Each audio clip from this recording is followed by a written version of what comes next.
Hello and welcome to Social Stories, Visual Interventions. This is module 2 of the autism workshops and my name's Andrew Whitehouse. So just to tell you a little bit about me, I'm a TEDx speaker. I've actually delivered 3 TEDx events. I've delivered a traditional TEDx where you stand on the little round red carpet and you've got the big letters TED behind you, and delivered from disability to superpowers. Strongly recommend you have a look at this. It's out there on YouTube or on the TED website. To be honest, I find YouTube easier to navigate. But it's called From Disability to Superpowers, and it's all about things that neurodiverse people do better than people who are neurotypical. Since then, I've also delivered 2 lockdown TED events. One was Ideas from Isolation, and that was basically about how people were coping with the new normal as opposed to the old normal, whatever they may be. And more recently, I delivered one for parents about sending their children back to school on June the 1st, those who were applicable, and the pros and cons of that. So 3 TED events. I'm a Bamford lecturer for the British Academy of Audiology. Strongly recommend you have a look at that, because it's basically creating autism-friendly audiology clinics. Well, in actual fact, you know, it couldn't be more appropriate to the deaf community and also anyone else really, because you can adjust, you can adapt it to mean creating autism-friendly anything really, cinemas, supermarkets, schools, whatever you want. If you look at that, I'm a short course provider at Bishop Grosseteste University and the University of Lincoln, and several others including Harlow Education Consortium, London Borough of Sutton and Cognos, Flintshire, and numerous others. I'm a forensic special educational needs consultant. That means I do work in the courts, so I work as an expert witness, impartial expert witness, in special educational needs and disability court cases and claims. I do training, I do observations, and I'm a keynote speaker at multiple conferences, and I've got a very wide conference profile. The one that's probably the most of interest to you is probably the observations work that I do, which is actually the most of the work I do, where I go into environments and I look and I see what's going on, and I come up with ideas, and I get a really good idea of what's working and what isn't working. So, you know, it's really boots on the ground stuff. So, you know, very, very interesting, and a lot of that will be coming into our visuals work today. If you want to be in touch with me, I'm on Facebook, Andrew Whitehouse at People First Education, though I will warn you, I'm not very good at it. Better at Twitter, Andrew WSEN, and you can find out all sorts of things about what I do on Andrew WSEN.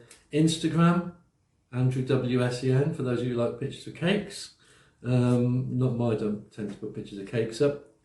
LinkedIn, Andrew Whitehouse. There's several Andrew Whitehouses on LinkedIn, so mine's the one with the letters after his name. You can old school email me at andrew@peoplefirsteducation.com, and you can even contact me on my website. There is a contact form at peoplefirsteducation.com. So, what is a social story? A social story. A social story is a script for the unknown, if you like, developed by Carol Gray, and basically they're a straightforward description of a social situation detailing what might be expected from the situation, what might be expected for the person. And as one client said to me one time, I asked the question, what is a social story? And she said to me, it's what to do and when. Yeah, I would agree with that. I would add a why, what to do, when and why. Social stories are always written in the first person. In other words, that's the I, the me, the mine and the we. And so how can I put that so you wouldn't deliver a social story to a person, you will do this, you will do that, you will do the other. It's not like that. How we do it is we say, I will do that, or if it was about me, it might be, you'd help me write it, but it would be I, me. You sometimes, people with autism struggle with first person pronouns, so you might, instead of be I, it might be Andrew will wash his hands after going to the toilet, or something like that. So it's always in the first person. You always write them with the learner present. Now, this is interesting because there are lots and lots of books about this stuff everywhere, and you know, loads of information out there, and I find them to be very, very good. However, we have to be cautious not to deliver straight from a book. So one of the things that I hear now and again is there's a situation coming up, it might be going on a trip, and a teacher might say to me, oh, I've got a social story for that. No, you haven't, because every person with autism has different needs, and every person using a social story has different needs. So one would hopefully write a new social story for every situation. That's what I would suggest, and for every person. However, I'm going to talk about one book here, which hopefully you can see that. And this is called The Incredible 5-Point Scale. It's not social stories, but it's a very similar concept. It's about using visuals. And so you can see that this is 5 scales of discomfort for this person. And here they're okay. And they get progressively worse as they get to the red one at the top, where they're clearly very, very bothered. There's been multiple versions of this book come out, editions. This is, I think, the oldest one, the blue one. It's the one I like best. You'll pick it up online for pennies, really. But yeah, excellent, excellent book. Lots and lots of things you can do. I like it because it's got templates to work on and things like that. So it strongly encourages you. Not social stories, but nevertheless a good visual intervention. The Incredible 5-Point Scale. Okay. How do social stories, how do visual interventions work? They work on the 4 areas of diversity in autism. And so those 4 areas, if you don't know by now, well, the ones that I use, there's lots of different theories around autism. Different people do different things. People have different ideas. This is what works for me. I always say, if you've been on my training, great, now go on someone else's to get some other ideas. So the 4 areas of diversity in autism: communication. Now, communication in autism, we know the preferred type of communication in autism is visual. And so people with autism tend not to be auditory verbal, they tend to be more visual. So you would be looking at putting in plenty of visual intervention in communication in place. So the social story itself is visual, and in a little while I'm going to be showing you how to use this little beast here, and this is, I'm hoping, can be seen by the camera, and this basically, I'll show you how to use this. As you can see, it's clearly a visual tool. It's not an auditory verbal tool, and so I'll show you how to use that. So, social and emotional understanding, we want to be talking about how other people feel, and you know, basically theory of mind stuff, understanding the feelings of others. So we could put those in our social stories. We've got flexible thinking down there. Anyone who knows me, you know I don't like the term flexible thinking, lack of flexible thought. I prefer rigid thinking, but the whole rigid thinking is, it's written down, it must be true. And so we're going to be doing quite a bit on that. And then sensory differences, which again, we're looking at that whole, people with autism tend to be more visual, and therefore that's the sense that we're targeting. So, pretty interesting stuff. When do we use a social story or a visual story? By the way, I call these ones visual stories, but they're essentially the same thing. They just have a different structure, but we'll go into that. When do we use these things? Let's have a look. Obsessions. I do quite a lot of work on obsessions, or as we call them now, special interests. Special interests, which isn't really a good description. Quite often we have PC language that is very nice and very polite, but doesn't really describe the situation as clearly as one might like. So special interest doesn't really hit it for me, but that's what it's called. Obsessions is a lot closer. And so it might be that we have a special interest in Bruce Springsteen. Let's pick on Bruce for a little while.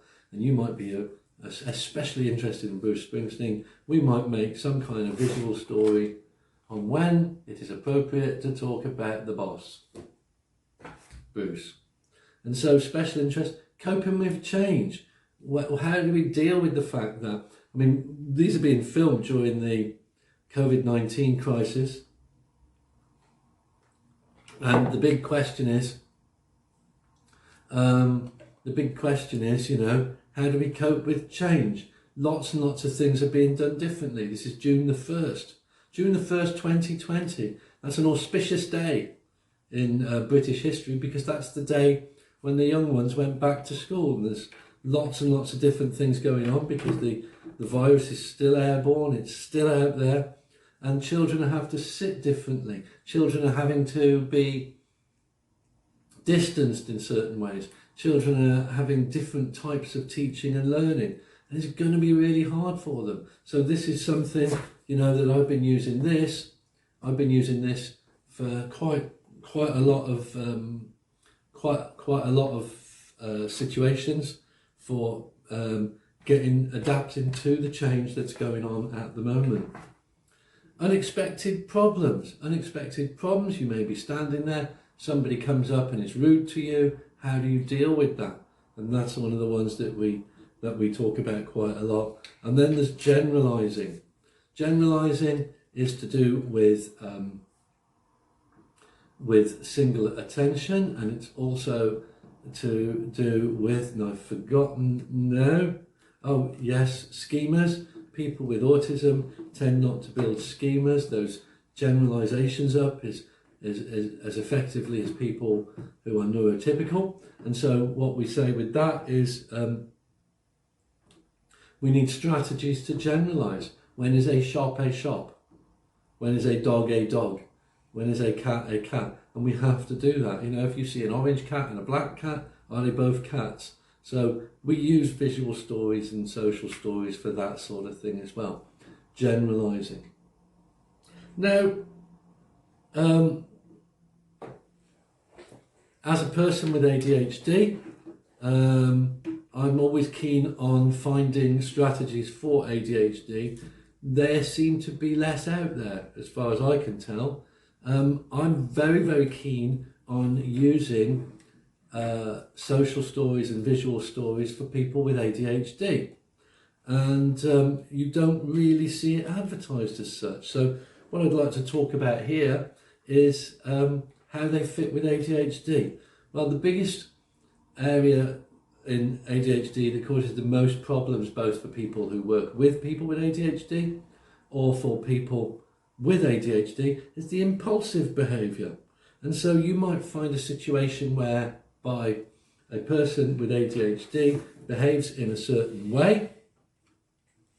They may be, somebody's bothered them, their neighbours may be being a bit noisy and they've gone round and shouted at them or something like that.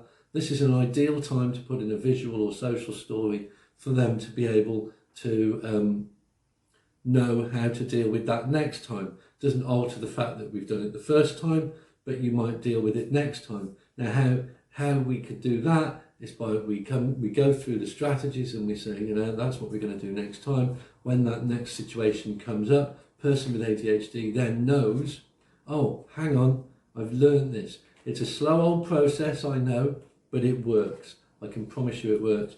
Using these things to help with impulsive behaviour.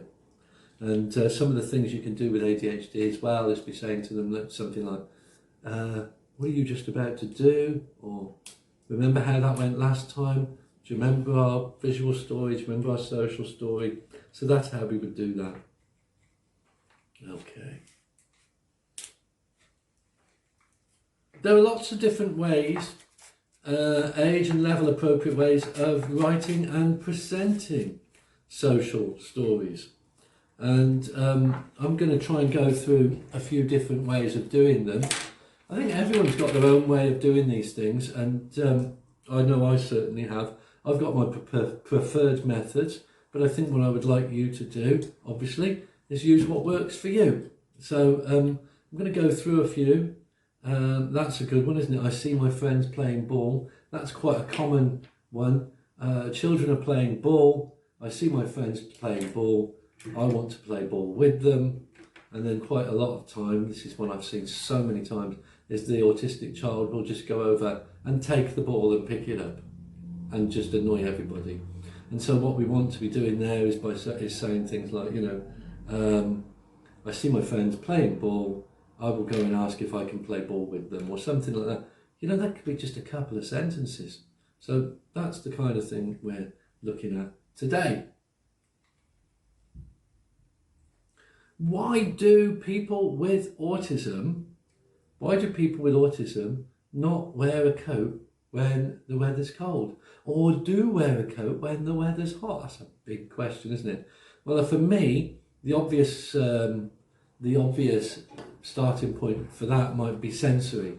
So in a sensory way, we've got people with autism who don't feel the heat in ways that neurotypical people may feel the heat. Or you might find that there's a person with autism who feels hot when everyone else is cold. And so we mainly, and there are other things as well, of course. Fashion could be one. I can remember being a young man. Can you believe I was a mod when I was a young man? And I can remember people, I remember saving up and buying my hugely expensive American Army parka, and I would be wearing that thing in August with a sweat streaming down me because I wanted to be cool. And so, it could be a fashion thing, be all sorts of things. But what we do need to know is we need a strategy on when to wear a coat and when not to wear a coat. And so here's one I've put together for you. Sometimes the weather is warm, other times the weather is cold, and I may feel cold. When I feel cold, I can wear warm clothes. If I go outside in cold weather, I will need to wear my coat. My coat will keep me warm. And that's kind of a nice little simple story there, just to get that idea across. We've got a picture of Kenny from South Park there. I would say you probably wouldn't use a picture of Kenny from South Park. You might. If a child has a special interest in Kenny from South Park, then you might well use it. What I would be more tempted to do, though, is have a picture of that child in their coat, wearing their coat, and in a suitably wintry environment behind them. And so keeping it nice and contextual. The other thing I would say about that particular picture is that, or this, any picture on here, is that you want to have, you could also have a picture of special interest people. So if they're a person that's obsessed or special interest in James Bond, it would be James Bond wearing a coat if you could get a picture. So you've got to really adapt it to the needs of the individual. Now here's one I wrote many years ago, and I've been using it in training ever since, but in two contexts. When I originally used to use this, I used to talk about its effectiveness, etc. Now what I do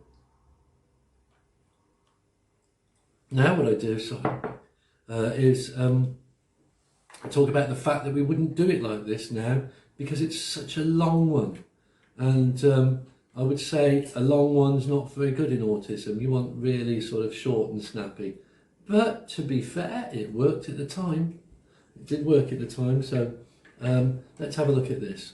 This was about a science day. So I was working as a teacher in a school, and we had a child who used to get very stressed, very tearful if there was lots of change.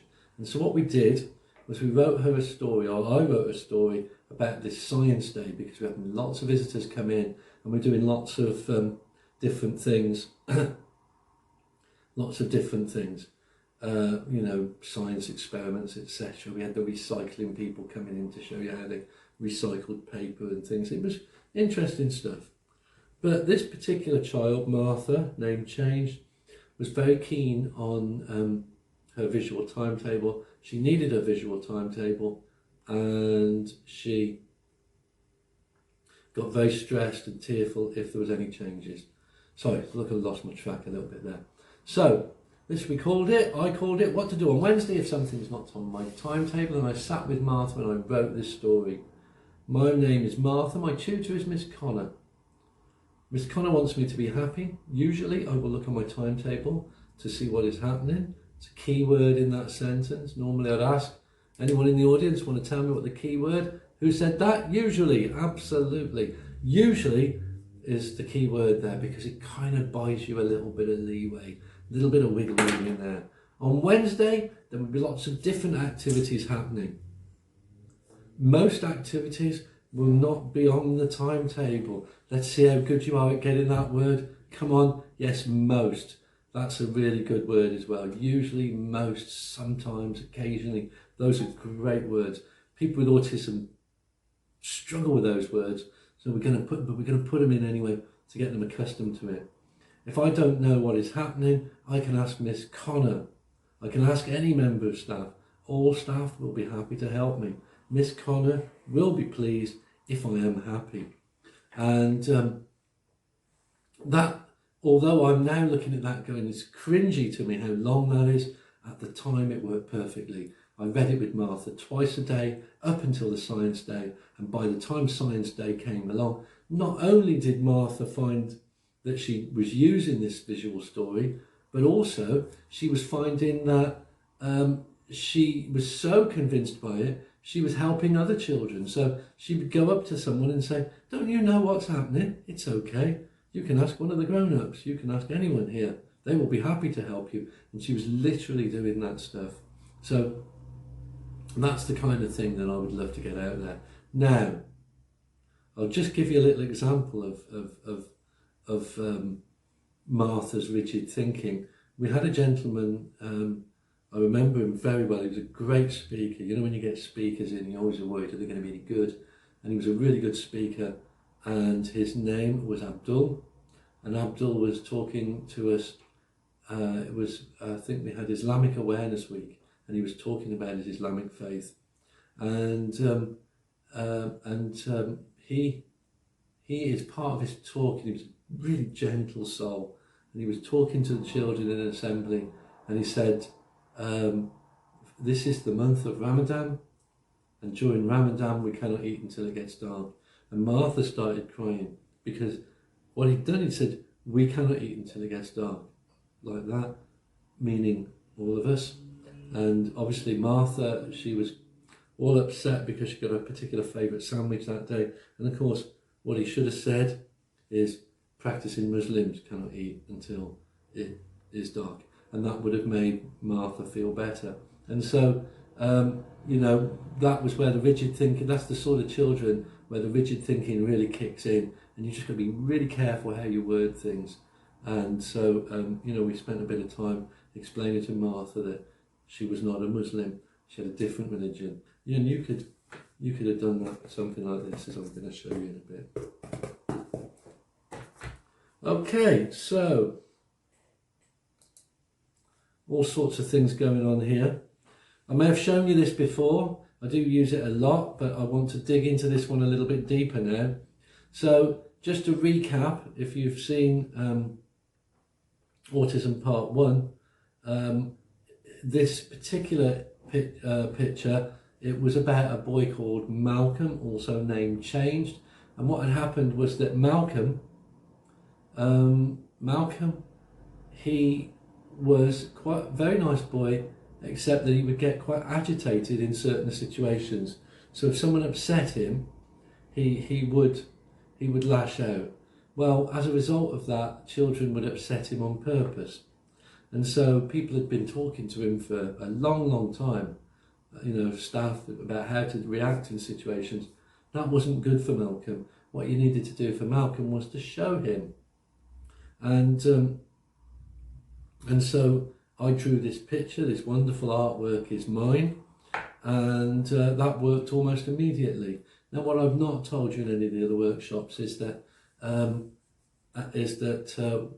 I came across a lot of resistance from staff about this, and you will come across it. There are people who don't understand it. I think we're getting better, but I still do find people who are quite anti when I'm running my workshops.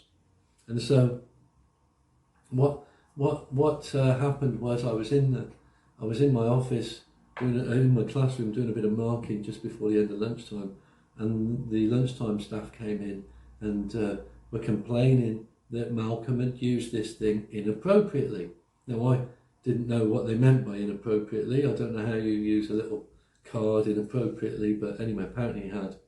And what had happened was he'd been in goal playing football, and one of the he was talking to somebody. This was it, and he was talking, and a ball went into the back of the net, and they were shouting at, oh, you know, I don't know the exact words, Malcolm, you prat, you idiot, something like that, and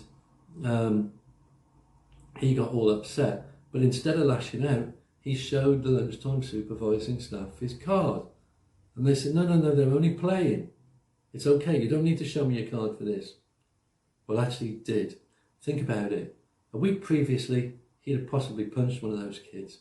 And so, actually, what you need to do is then discuss with him, using your visuals, how the difference between a bit of playtime fun and a little bit of banter, that, you know, the difference between that, how that and real bullying, and how he could react in that situation. So that's, I mean, banter's difficult for children with autism. And in actual fact, I can remember one parent saying to me, it's the worst word in their life, banter. And I would say, yeah, I would agree with that. They just don't enjoy it.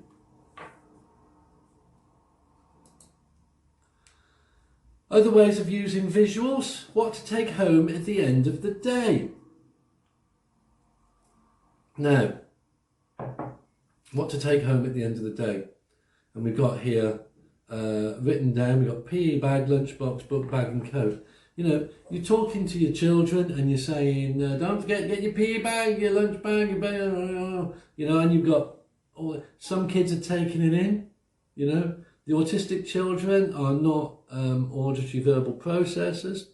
You've got possibly deaf children there, hearing lost children who not getting any of this. Just stick it up on your whiteboard, nice and simple. Stick it up on your whiteboard, few images, that's what you take home at the end of the day. If there's any particularly needy children, if you're showing a coat, you might show their coat. You know, and the rest of the children can work it out and say, okay, if it's his coat, it means mine as well. In autism, you might want to show them their coat. If you've got a lot of children with specific needs, you maybe show them the coat rack. It's quite simple stuff, really. Interestingly, you will make mistakes on these things. If you look at that sandwich box in there, I made a mistake. The sandwiches are still in the box.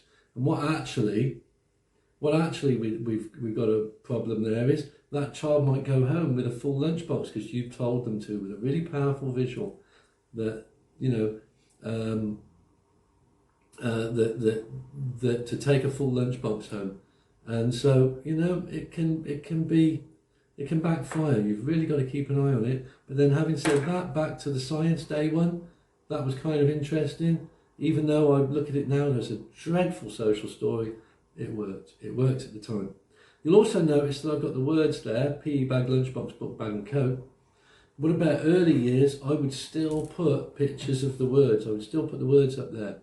We have evidence to say now that children who, for instance, watch TV shows with subtitles, yeah, on screen, and I hate it, but it vastly improves their reading skills, and at a much faster pace. So, you know, worth knowing this stuff, really. Sorry. Okay.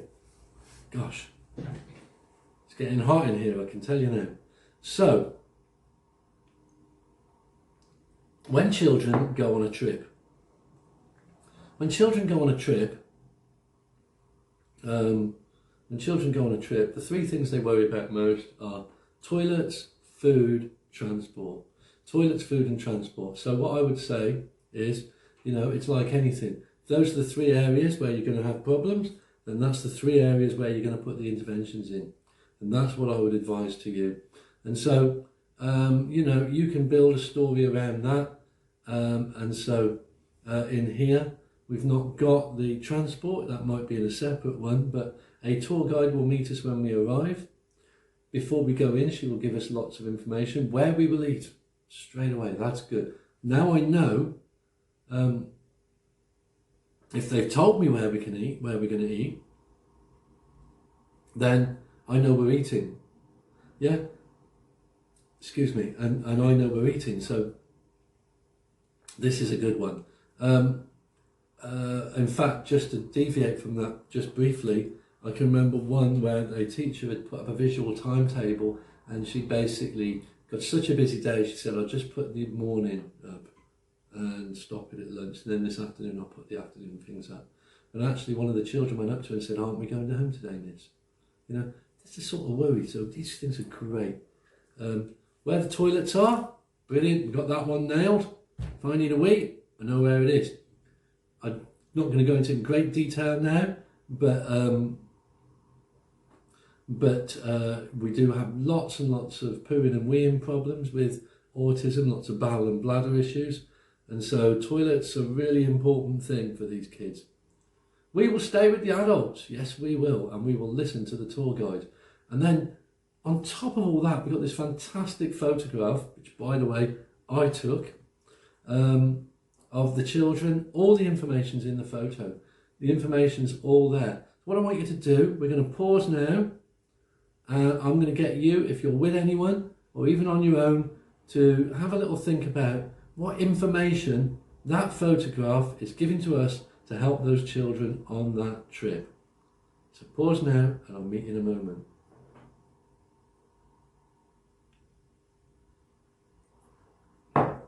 Welcome back. Okay, so let's hope you got some of these. So there we've got the lady in the jeans and the shoulder length hair on the left. She's a parent helper. We will stay with the adults. The children are all staying there. Also tells you that there will be adults there helping. As you can see, they're in the school uniforms. That's really helpful. That tells us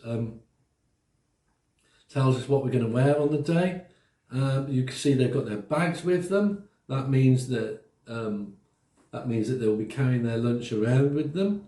Also, you can see that there's a lady in costume, so there will be a tour guide. The tour guide will be wearing costume. You get loads and loads of information. And you can almost feel the parents having that conversation, couldn't you? Well, let's look at that picture. Oh no, look, Tommy. No, it's okay. You're going in your school uniform because I can see it in the photograph. And that's kind of really helpful visuals. It's a lovely photo. I'm really pleased with that one. Really does get to the point. So, at long last, I'm going to talk to you about this. Now, this is my version of a visual story. It's got 4 types of sentences. So we're going to go through this. There are 4 types of sentences in the stories that I write. Descriptive, directive, perspective and affirmative. Okay, so I'm going to talk you through them and we're going to work out what they all mean. You don't need to remember descriptive, directive, perspective and affirmative, but you will. So that's quite a nice little fringe benefit. So a descriptive sentence, what do you think that does? It describes. So description, my name is Andrew, the chairs are very comfy, I am attending a workshop, the speaker, that's me, is very interesting, the food is wonderful. Okay, just describes, tells you like it is, nice and easy.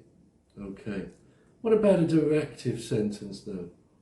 Well, a directive sentence very simply tells you what to do. I will listen to Andrew. I will sit quietly next to my friend. I will sit and listen. Do you know what? I can almost feel some of you out there going, he didn't say try. You're right, I didn't say try. I don't like the word try in visual stories. I try to avoid it. If you ask somebody to try, then there's 2 things. You're either asking them to do something too difficult, or you are asking them, offering them a get out clause. So if you're a parent and your children say, I tried to tidy my bedroom, you know they're lying, okay?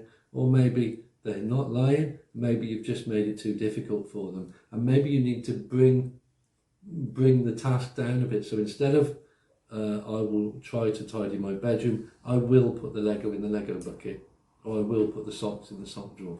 And that's how we would do that one. So we never say, or rarely say, I will try.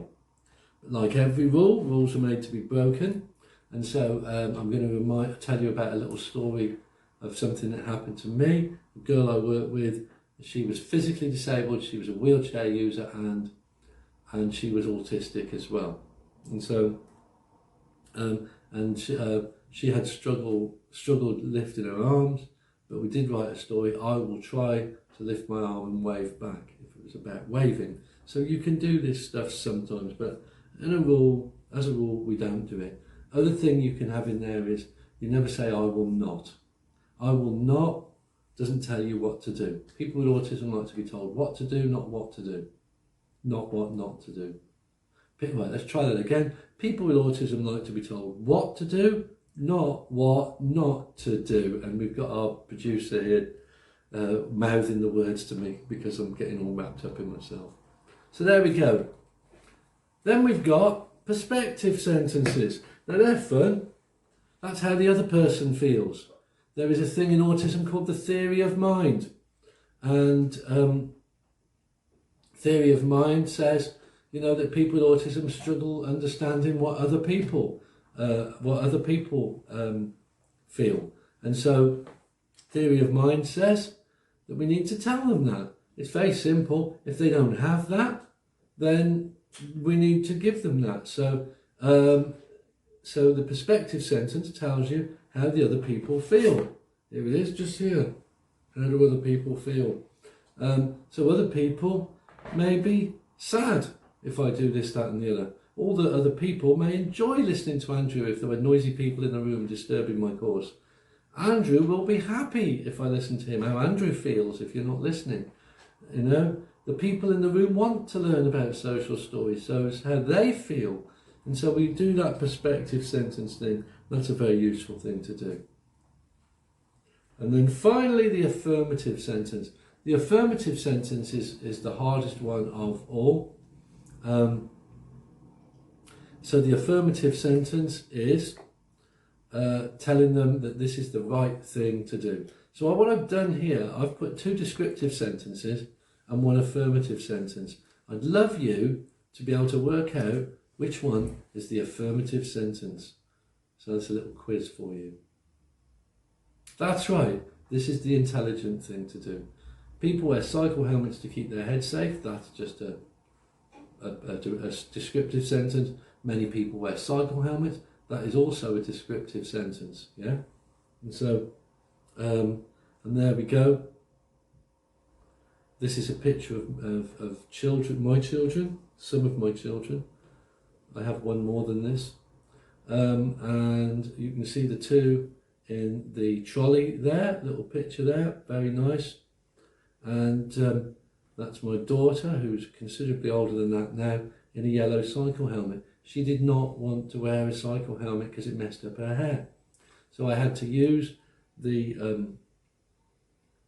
image and a social story to encourage her to wear a cycle helmet.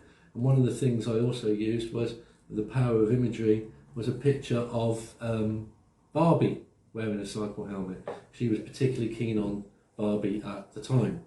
And so wouldn't have been my choice, but there you go. And so it was particularly keen on Barbie, so we used a picture of Barbie wearing a cycle helmet. In fact, she was actually skating, so it was a skating helmet, and I had to cut the picture in half, just so as it fitted the needs of the story. Okay. So, stop picking your nose. I'll tell you what I'm going to do. I'm going to stop for a moment, and I'm going to order a bottle of water from the bar, please. So that should just be coming along. Okay. Squashing it. No, thank you. No, just pure water, thank you.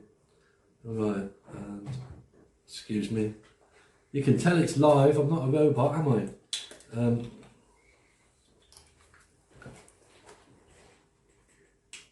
Stop picking your nose.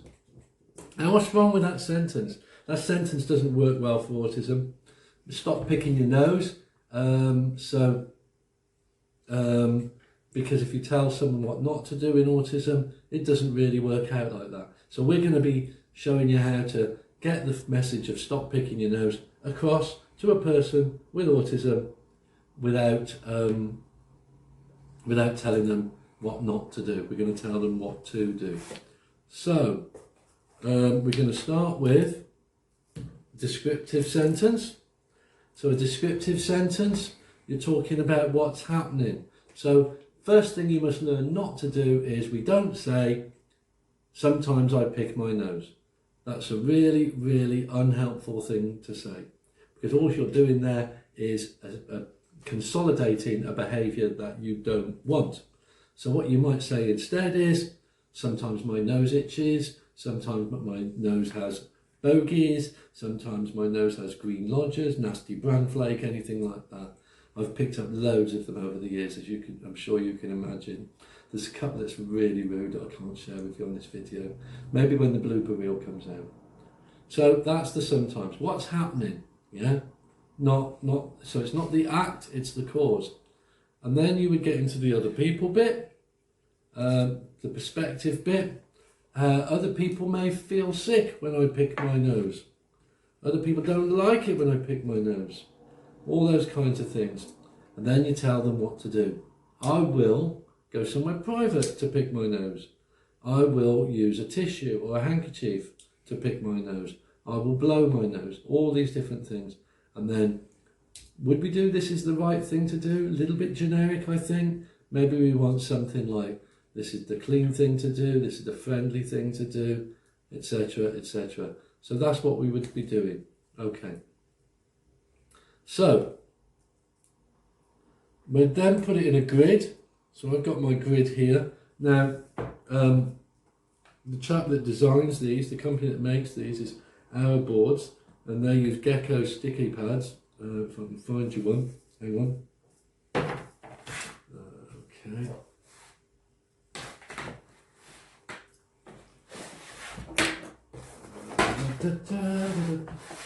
Yeah.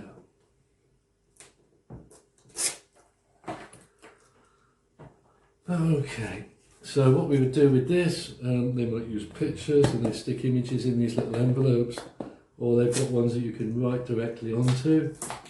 All sorts of ways of doing these things, and they stick them there. Me, personally,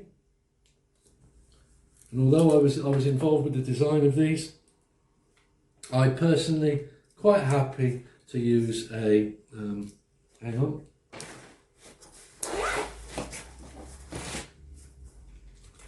a dry white pen and just write straight on them. So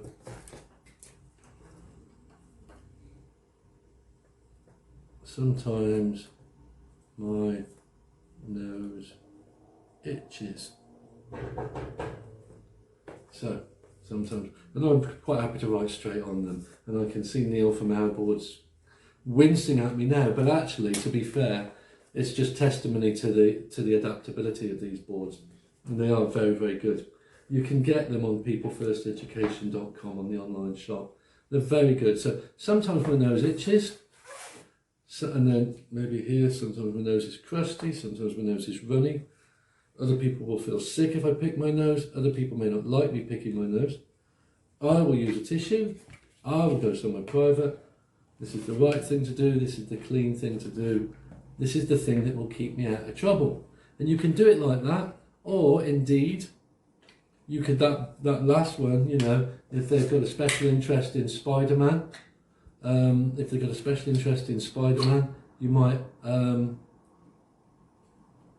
you might say this is what Spider-Man would do, or something like that. So that's how we would do this sort of thing. Now, what I've done here, if you look across the top, where it says descriptive, perspective, directive, affirmative, I've changed it to sometimes other people I will, this is. I don't think children would cope too well with descriptive, perspective, directive and affirmative, but I think they'll cope really well with sometimes other people, I will, this is. So we would do that. The other thing that I'm going to show you is, if you see, we've got sometimes my nose itches, other people will, let's take it out, too many words. Bring it up a bit, make it a little bit shorter. So keep it nice and brief, simple and coherent. We say that you would keep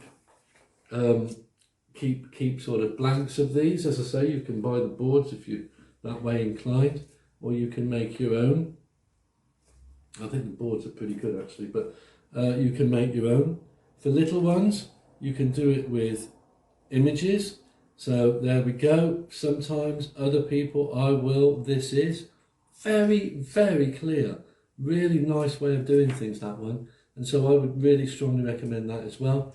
And sometimes you might want to put images in the you might want to put images in these bits here. So you've got these are envelopes, little gecko envelopes, and you might print off little photos, and at the bottom you could have images to support the written text, yeah, to actually support the written text. So that's quite a nice way of doing it. So you can have it written, you can have it visual images, you can have both, either or. It's really up to you, to be guided by the needs of the learner, really. So sometimes, other people, I will, this is. You can write a social visual story on that about anything. I usually quite enjoy making them up from news programs. I can get a bit political sometimes, and I can't think of anything that's not political in the news at the moment. Maybe the disappointment of the astronaut. Let's do that one. So sometimes I get told that I'm off to SpaceX, is it? It's on SpaceX to the space station. Right. Sometimes I am told that I'm travelling on my SpaceX to the space station. Actually, it's called the Falcon 9 by SpaceX. Right. Yeah. Sometimes I am told that I may be travelling on the Falcon 9 by SpaceX to the space station. Other people are really looking forward to seeing me travel to the space station. I will be alright if it gets cancelled. This is the sensible thing to do, to cancel it when it's not safe. And then you might hear other people might decide that it's not safe on that day that I'm supposed to be going. I will be patient and wait until the weather picks up a bit. This is a really good idea. Spaceships don't like it when it rains. I don't know. Something like that. You can do it about virtually anything. But the real trick is here, not to talk about the act, but to talk about the cause of the act. And here, not to do I will try and I will not, unless you absolutely have to. So a few other bits and pieces for you. Yeah, you've got to keep them simple, outline the situation, loads and loads of clear information. Yeah, make sure it's age appropriate. Now, when I say age appropriate, that's a tricky one with autism. Perhaps level of understanding is more appropriate to that. Age appropriate should come with a question mark. I have done visual stories using Thomas the Tank Engine with people in their 60s, you know, working in sort of care environments and things like that. But, you know, keep it nice and clear, keep it simple and keep it real. Just like to show you a couple of other little bits and bobs that I've got here. Craig is a favourite bus driver and has difficulty adjusting to other drivers. Craig was a great story. Craig refused to get on the bus, and unless it was his favourite driver, and we purely by accident found out that his favourite driver used to say, "Come on kids, get you home safe and sound." We didn't know that, but someone told us. So my name is Craig. On most days I go to school on the bus. Usually Otto is my driver, then we fill in the gaps here. Sometimes there is a different driver. All the drivers will get me home safe and sound. That's how we do it. Yeah? And so it's about looking at the problem and trying to plug a gap a lot of the time. I discussed with you using these words usually, sometimes, normally. Fantastic words, really will get you out of trouble. Usually mum collects me from school. Normally mum collects me from school. Usually on PE. Tuesday we have PE. Sometimes mum collects me from school. Keeps it nice and simple. Oh, come back a bit. Okay, thank you. Just being told, given a time check there. This is a lovely one. This was my almighty, absolute almighty mess up I did once, where a parent came in to see me, and the child was going from infants to juniors on 2 different sites, 2 different schools, 2 different head teachers. Don't see that quite as often anymore. And she was worried about her daughter moving up, and I said, well, look, you know, maybe you can consolidate that. She's very grown up now, and she's a big girl now, and she's going off to the big school because she's too grown up for the little school anymore, and all the rest of it. And basically, you know, so over the summer, mum, what you should do is every time she does something clever, she goes, oh, you're so clever, look at what you did, that's why you're ready for big school now. And that was my idea anyway. So day 1, mum brings her to big school, and she refuses to hold hands. Child with absolutely no road sense whatsoever wouldn't hold hands and kept running off. And it's because basically Muggins here had given the wrong advice. Because basically what I'd said was, if you tell her she's too big for big school, for little school now, she's going to associate that with holding hands she doesn't need to. So we had to come up with a new strategy, linking arms with mummy, walking up and down the street, and so that's a bit more grown up. And so usually mum collects me from school, mum wants me to be safe, I will link arms with mummy. This is the grown-up thing to do. That way we hit that mark. And again, in autism, we do a lot of problem solving. And so that was quite a nice one. Okay. Here's a lovely one for you towards the end here. Just something wonderful. This has caused me so much, or saved me so much grief, this one. Sometimes a bell rings before I've finished what I'm doing.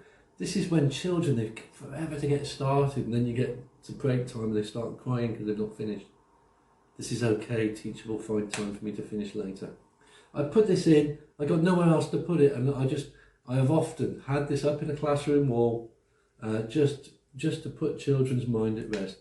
Possibly more appropriate to primary schools, but you can use this one in a secondary school very, very easily. And it's just a nice one to put their mind at rest. So remember, simple, outline the situation, keep it clear, have all the information you need in there, age and level appropriate. Right, homework. I want you to think of a learner you know with autism, ADHD, or indeed anything. And I want you to write or begin to write a visual story and email it to me, andrew@peoplefirsteducation.com, and I will mark it for you. Thank you so much for listening. I look forward to seeing you next time.